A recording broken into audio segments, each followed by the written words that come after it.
Hi, I'm Chester Weber, and what excites me every day is the pursuit of excellence with my horses and people around me.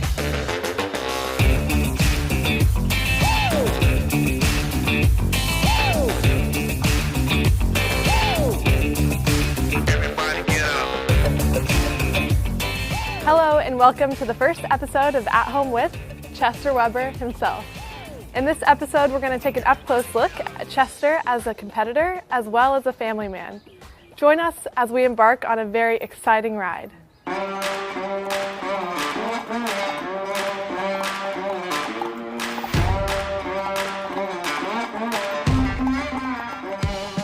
Where did it all begin, your love of horses and your love of driving?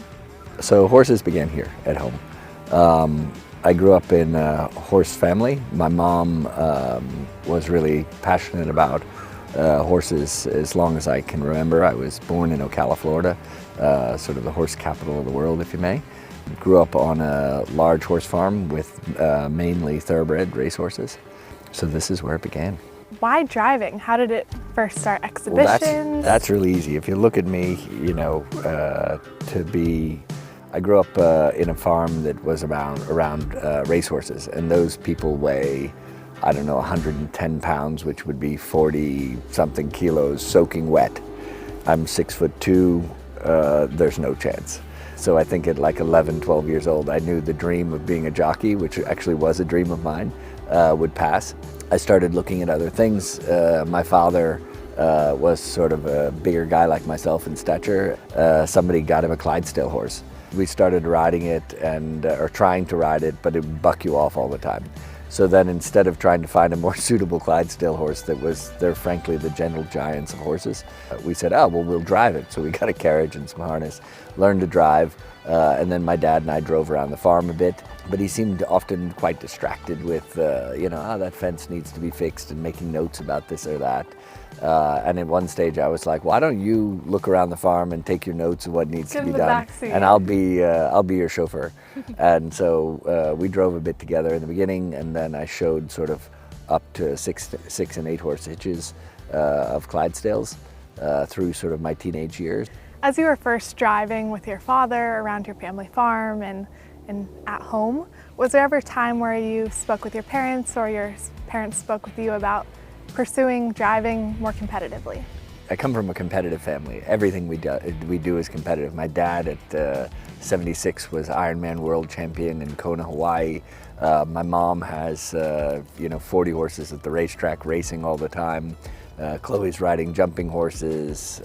So we're all competitive people.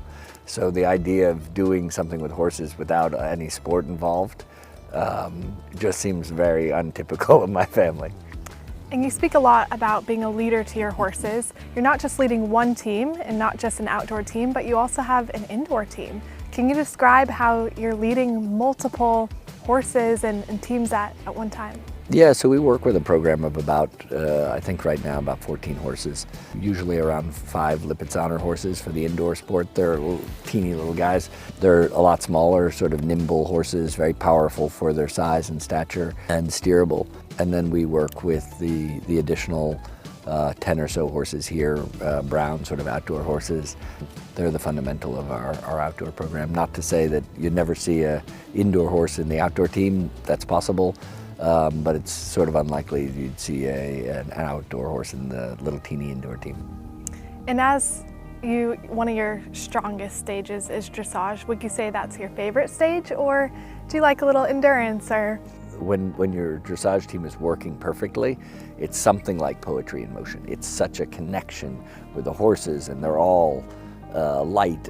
I don't play the piano, but I liken it to, it must be just like the piano is perfectly in tune and everything is working, and the slightest little movement of your hand and your finger and your mind and your thought transfers to this group of horses with so much power that's under so much control. So yeah, I like that.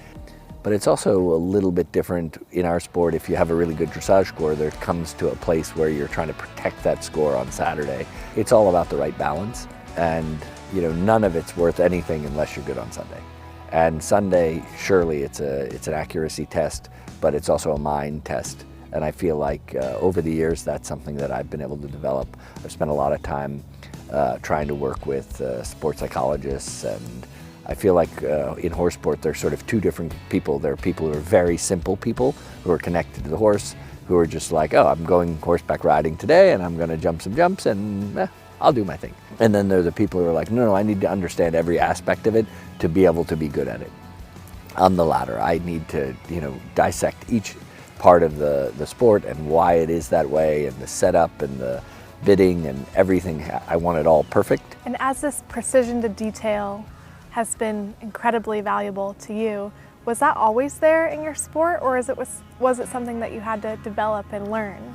I've learned to be incredibly detail oriented, and I'm probably more Germanic than the Germans and the German team about my detail and setup and my plans and strategic plans, and wanting to have, if there's something, an aspect I can control, I really try to do that and have a good plan, because, no hope, no strategy.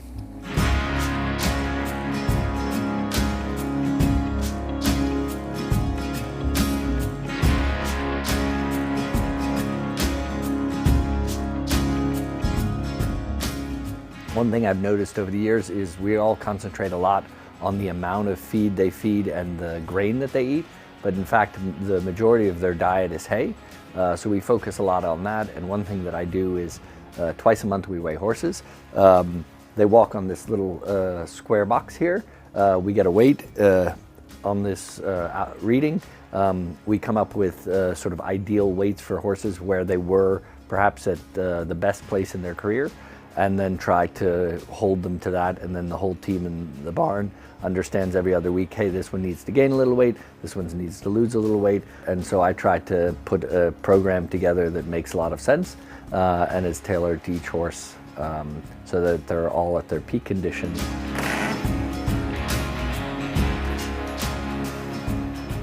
So like I said, we feed every horse for their own nutrition needs.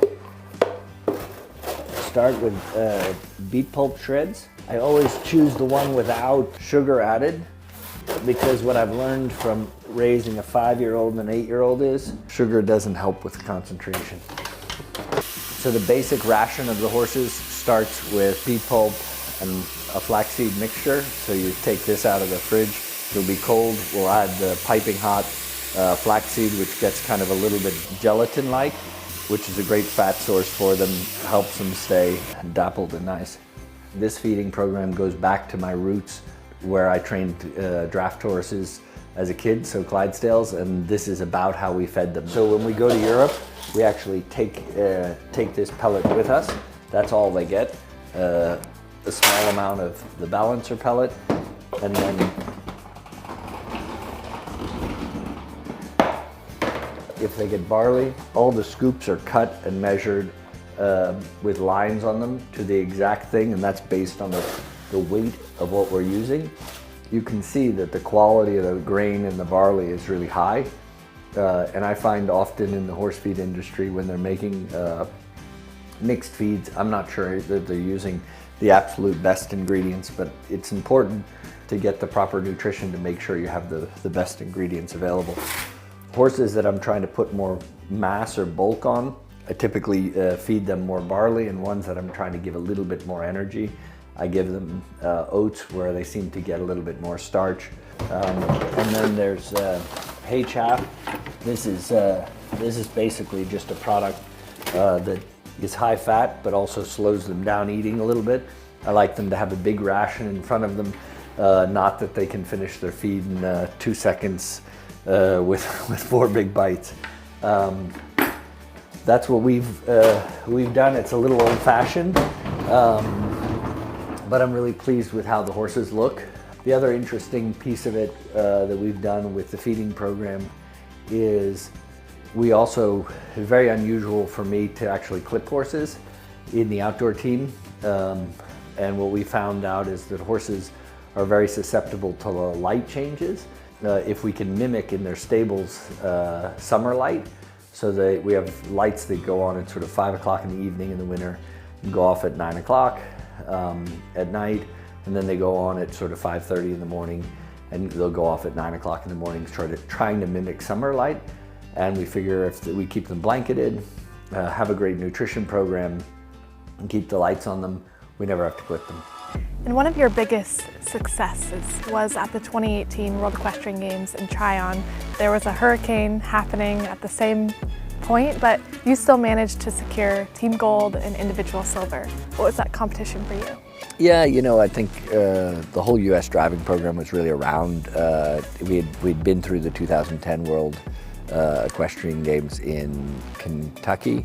I was fortunate enough to be part of a great team with some friends and won a team silver medal, but I didn't have much individually there. I was able to come into Tryon, and I had a really great group of horses together at the time, and everything was really well prepared, and we had a great system, and there wasn't much luck to what we did. We had a great group of horses, great group of people around them, a great team, and we, you know, designed a successful weekend, and we were lucky that the German and the Dutch team weren't really in that much form. You know, the door opened and we walked right through it and took home the gold medal.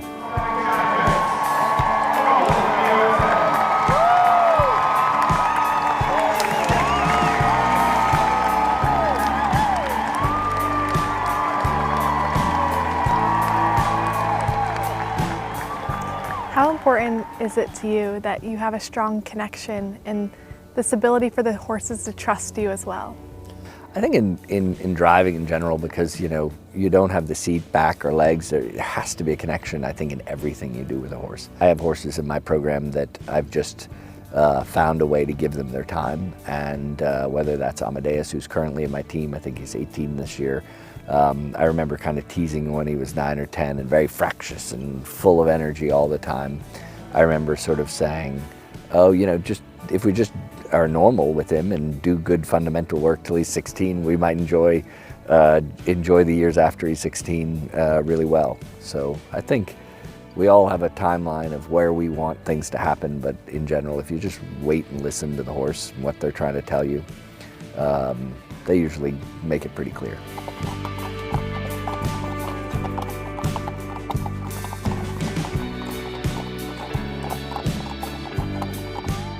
It was an incredible honor to join American icon Chester Weber at his home facility at Live Oak International.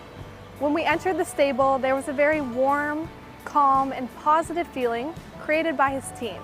We can absolutely tell that this is the key to Chester's success on the international stage. Thank you again for joining us for the first episode of At Home with Chester Weber.